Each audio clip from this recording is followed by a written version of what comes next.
Hey, welcome back to Wild Mind, Rooted Heart, the place for the overthinkers, the deep feelers, and the people trying to figure out life without completely exhausting their nervous systems. Let's talk about the weird parts of being human. Today, we're talking about something a lot of people quietly struggle with: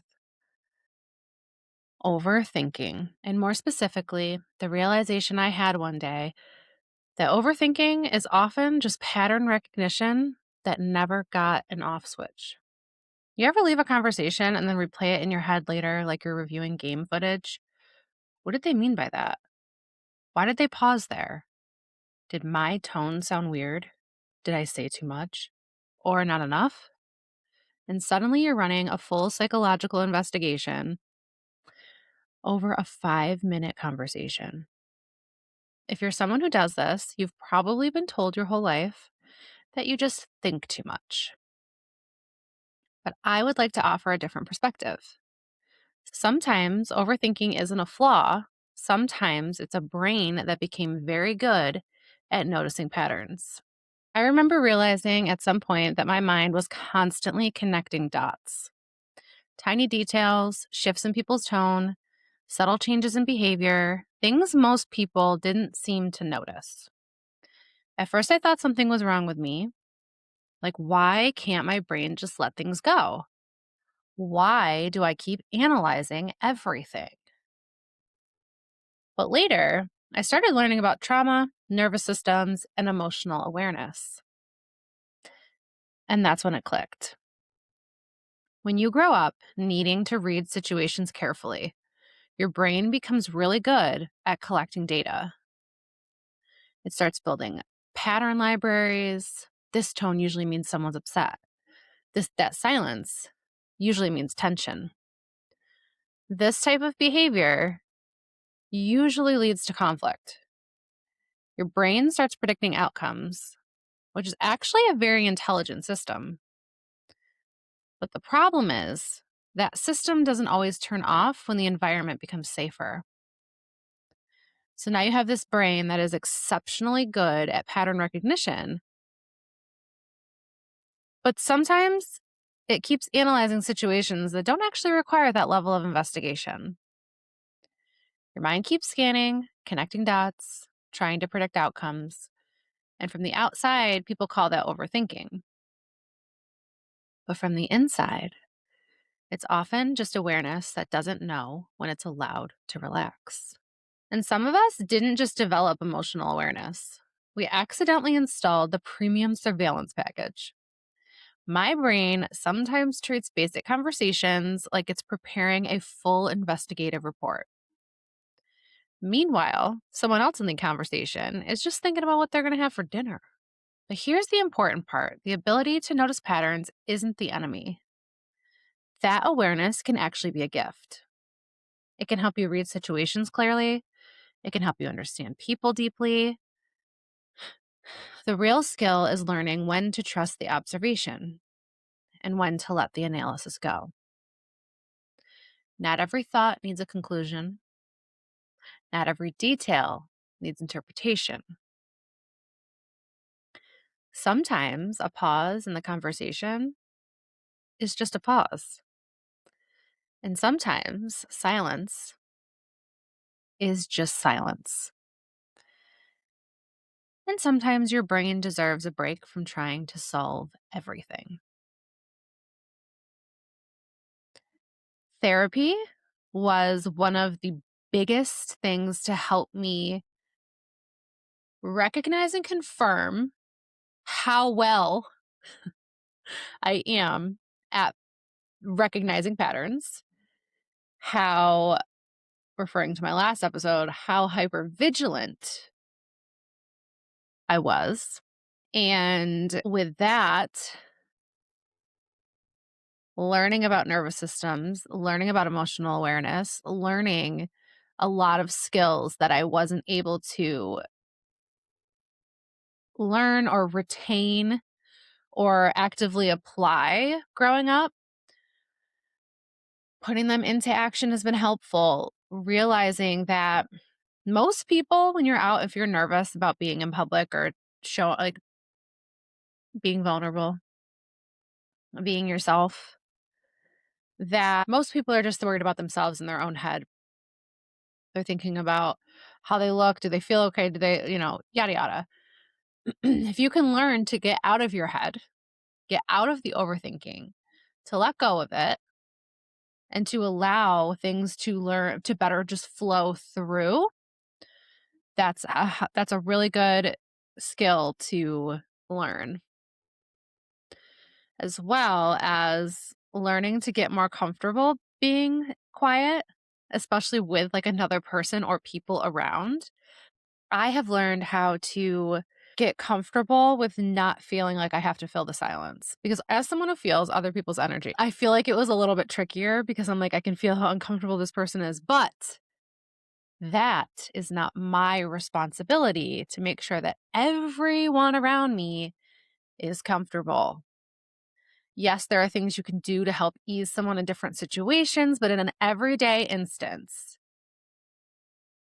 it is not my responsibility to help make sure that other people are comfortable, especially if I don't even have the capacity for that. As someone who used to, every interaction, it did not matter. I would sit there and think, oh my God, what did I say? Did I do something wrong? Did I insert anything you could ever imagine? Do they hate me? Are they mad at me now? Like all the things. And now, after like being in therapy helped me a lot. It really did. It helped me reframe a lot of patterns and thoughts that I had in my brain. It helped me reconnect and rewire different parts of my brain. And it's funny because my therapist would always say to me, because I'd be like, thank you so much, like, for your help. And she's like, you're the one doing this. Like, you're here 45 minutes a week, like, not even a full hour. I very much took this seriously when I started my healing journey. Find a phrase that works for you when you find yourself overthinking. I will physically with a lot of things. I know I mentioned this in another episode, but I will just throw my hands up and be like, "Oh, I gotta let go. I'm letting go. Nope, we're all done with that. That's not my responsibility. That's not mine to hold." And at first, especially if you're like more of a people pleaser, it can feel like you're being wrong or mean or hurtful, but I promise you, you're not. It's not like you're never going to help someone again or you're never going to be there for someone again. It's, I don't have the capacity for this right now. And also, there are people that will take advantage of your overgiving. And so you have to learn to be mindful of that. Discernment is a big thing that I've been working on. Discernment and embodiment now that I've learned a lot. I've put it to action. I've shared a little bit, and now I'm embodying all of the things that I've been talking about and sharing with people. And it's interesting to see how things shift. And I do still at times struggle with the overthinking, but I have learned tools and I apply them to help calm it and find what works for you, because everybody is different. We are all so different. Also, why human design is fascinating.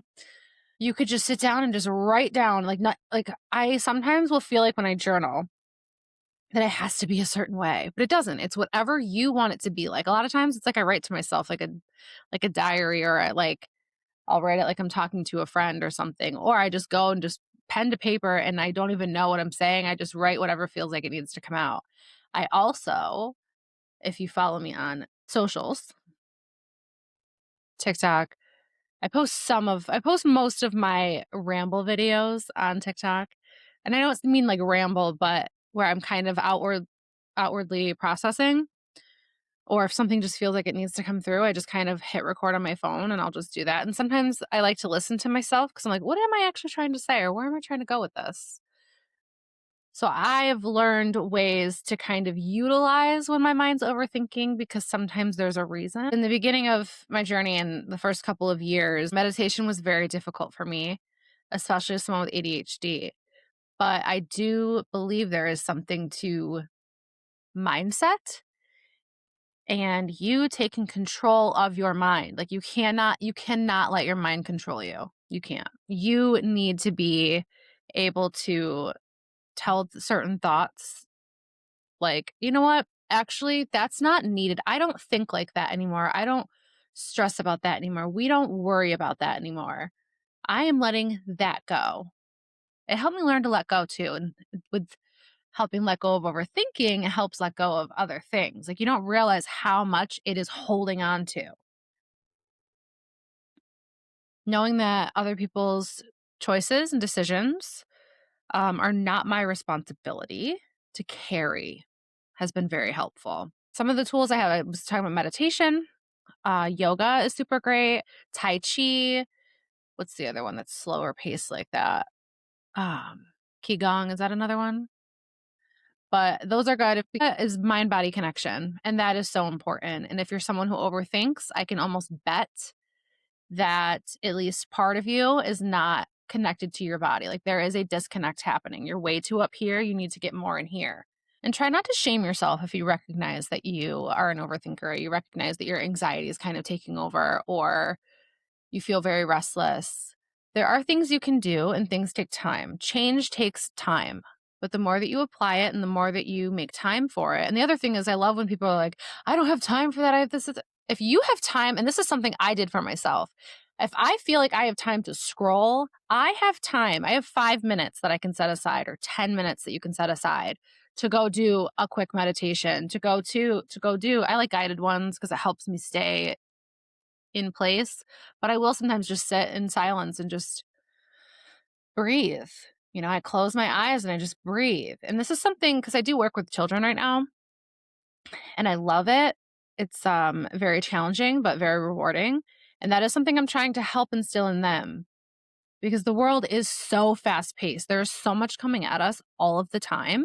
And to be so honest, that doesn't help people that already overthink, or people that already feel energy, that have trauma responses that cause you to spiral and things go out of control. And so knowing that and recognizing that, I'm trying to instill in them to like slow down, take your time when we're working and learning and doing things.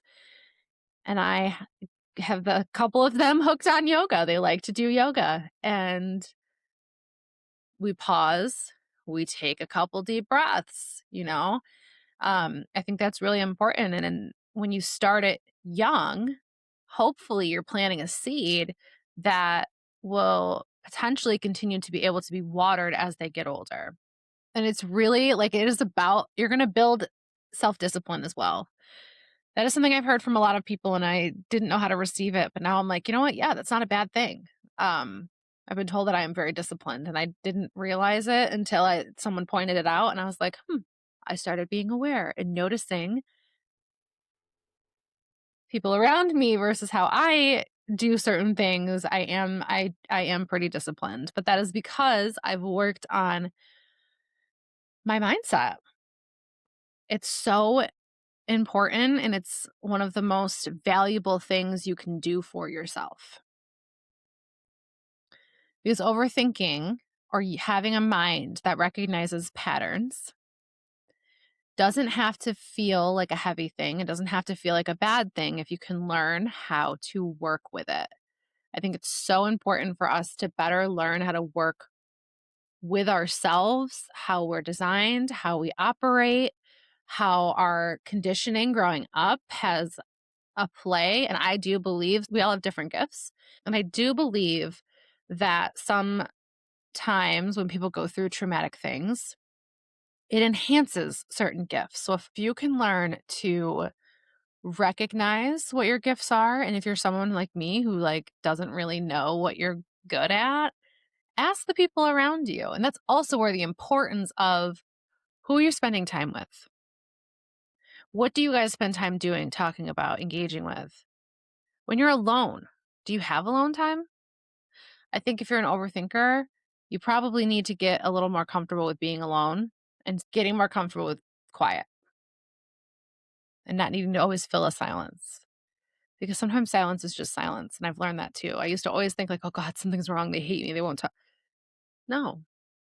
And now I love a silent moment. It's one of my favorite things. I make time for silence. And sometimes silence makes time for me. The universe will give you what you need. That's for sure. When you're open to receiving. And that's a journey as well. But we'll get into all that.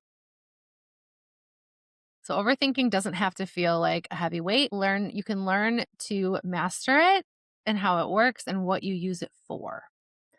I tend to like learning. So if I feel like I'm spiraling about something, I'm like, all right, what can I learn about it? How do I let go? How do I move forward? And a couple of those tools, like the yoga, meditation, Tai Chi, going outside and just walking. Then, look at three things you can see. If you can, you're in an environment where you can like touch something, like what do you feel? What do you smell? Those things all help kind of get you out of the spiral of your brain overthinking, whether you are triggered or it's just something that's going on. Because that's another thing too, is being mindful of your triggers. People tend to panic at that word, but everybody has different levels. I am someone who has CPTSD, so I have learned that just because something doesn't make sense as to why it triggered me, or I may not even fully be able to recognize, doesn't mean I have to dismiss what's going on or that I have to panic. It just means, okay, I've been triggered. Now, how can I calm my nervous system down enough to let it move through me? You got to play around with it. And honestly, if you're feeling resistance to certain things that are used as tools, I invite you to push yourself a little harder at implementing it a little bit more in your life. Like, I know a lot of people that are like, I can't meditate. What you tell your mind is what you're going to believe, is what it's going to believe. That's the other part of you can't let your mind control you. You kind of have to be more in control of your mind. If you're sitting there saying, I can't do this, I want, like just all of this resistance, then it's going to believe you and continue being resistant. This stuff isn't easy. This work is not easy. Going on a health journey, going on a mental health journey, working on trauma, working through like addiction, which ties with all of this. There are so many different things you can be addicted to, and addiction is essentially like a distraction from something. So that's also the importance and the art of slowing down, which is another episode I have. I just want you to remember that you matter. This is important. Whether you are single and have no kids, it's just you. Whether you are married, whether you are someone who has children, whether you have family, whether you don't, you matter enough to pour into you and learn to love yourself and learn to better connect to yourself. Because we are all spiritual beings, but we are also human and living in this world, in this time and place for the very first time. So also give yourself some grace. Give yourself some grace as you move through and learn and work and realize, like, oh my gosh, I don't have to be this perfect robot of a human.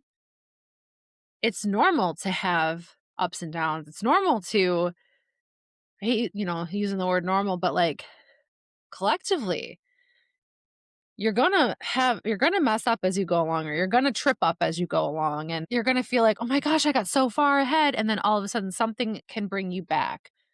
But learning to not let that feeling of being brought backwards keep you back or down, knowing that sometimes you advance so far in one way, it's like, oh, wait a second, there's another lesson that's tied with this, that you now have the capacity or the awareness or whatever it is to be able to now explore that part.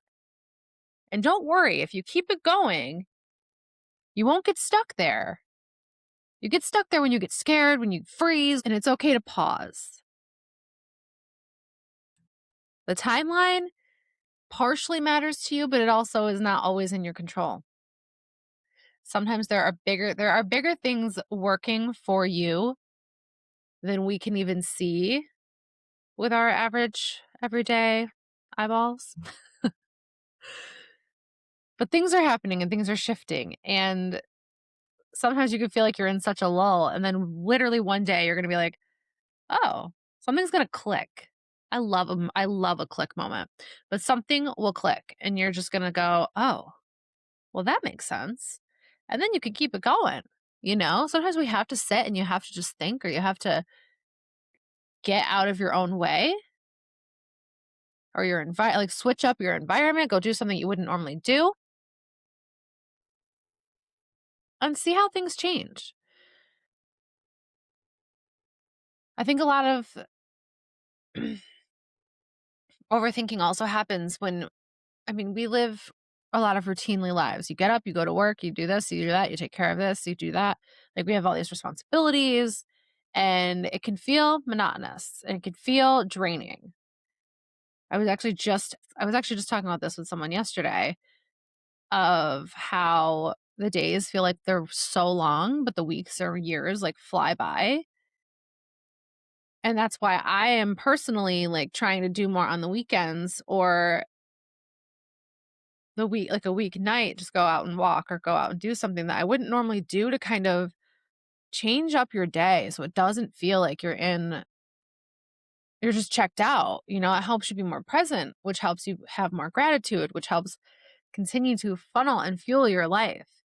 And it can ease overthinking when you get yourself just out of your head in that way of overthinking. Go out in nature, look at the trees. I try to get, again, like kids at work, or my nephews, and soon to be my niece when she goes out and we do things together because she's still a baby. I'm getting them to like look up and be like, "Ooh, what do you see in the clouds?" Like, just little things to get out of your head. Coloring, creativity. Like, you don't have to be perfect. It doesn't have to go to anyone. You don't even have to show anybody. But it helps. Again, there's a mind body connection. So if you can find a way to get it to move through you, that's why people love the gym, like working out, because again, it gets stuff out of your body. Your body keeps a score, your body holds on to trauma. And even if you haven't been through anything like horrific, if you've had any sort of any like emotional response to something, it can stay stuck in your body. I love to do some reflection questions. And so here is something you might reflect on. When your mind starts analyzing something over and over, is it actually helping you understand the situation? Or is your brain just running an old pattern that used to keep you safe? And what would it feel like to gently tell your mind, you don't have to solve this right now? So, as always, thank you for spending this little pocket of time with me. Take what resonated today and let it settle. Let what landed sink in, and anything that didn't quite fit can just rest nearby for now. Sometimes understanding grows quietly after the conversation ends.